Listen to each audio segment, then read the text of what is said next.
আয়নাঘর শুনতে যতটা সাদামাটা ততটাই রহস্যময়। আলো বাতাসহীন একটি কক্ষ, সেখানে সারাক্ষণ ঘড়ঘড়িয়ে চলে ফ্যান। মানুষকে গুম করে রাখা হতো সেখানে। দীর্ঘদিন পর আবারও আলোচনায় উঠে এসেছে এই আয়নাঘর। বিস্তারিত থাকছে ডেস্ক রিপোর্টে। সরকার পতনের পর আয়নাঘর আবার আলোচনায় উঠে এসেছে। সেখান থেকে ইতোপূর্বে ৩ জন ব্যক্তি মুক্তিও পেয়েছেন। গত কয়েকদিন ধরে রাজধানীর কচুক্ষেতে গুম হয়ে যাওয়া মানুষের খোঁজে ভিড় জমাচ্ছেন স্বজনেরা। এখন প্রশ্ন হচ্ছেন, আয়নাঘর আসলে জিনিসটা কি?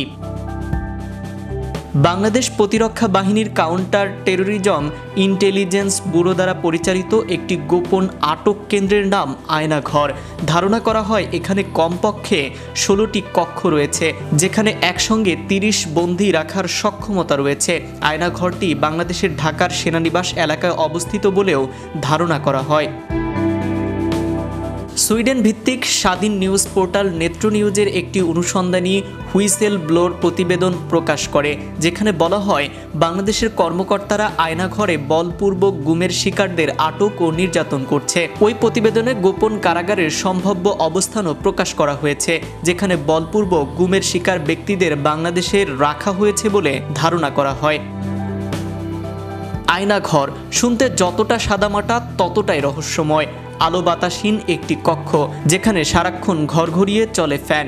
এবার আরেকটি প্রশ্ন, কাদের রাখা হতো ওই আয়নাঘরে? আয়নাঘর হচ্ছে গুমখানা। 2009 সাল থেকে 2021 সালের সেপ্টেম্বর পর্যন্ত সেখানে মোট 605 জনকে গোপনে বন্দী করে রাখা হয়েছিল। 2009 থেকে 2017 সাল পর্যন্ত বাংলাদেশ সরকারের প্রত্যক্ষ বা পরোক্ষ মদদে নিখোঁজ হন 402 জন মানুষ। এ তথ্যটি প্রকাশ করে ঢাকা ভিত্তিক মানবাধিকার সংগঠন অধিকার। 2014 সালের জুলাই থেকে 2019 সাল পর্যন্ত বাংলাদেশে 344 জন ব্যক্তির গুমের শিকার হয়। তাদের মধ্যে 40 জন ব্যক্তিকে মৃত অবস্থায় পাওয়া যায়। 66 জনকে সরকারি হেফাজতে গ্রেপ্তার অবস্থায় পাওয়া গেছে এবং আইন ও সালিশ কেন্দ্রের তথ্য মতে 203 জন এখনও গুম রয়েছে। যারা দীর্ঘদিন গুম থাকার পর ফিরে আসেন, তারা গুমের ব্যাপারে মৌন অবলম্বন করেন। ধারণা করা হয় এসব মানুষের গুম করে রাখা হয় আয়নাঘরে।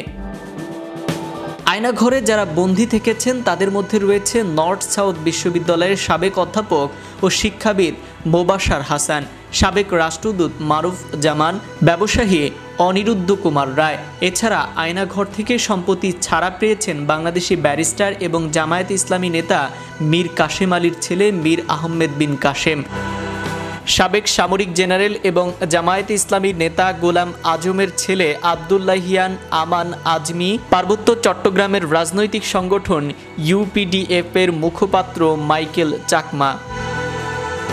Channel Europe news desk.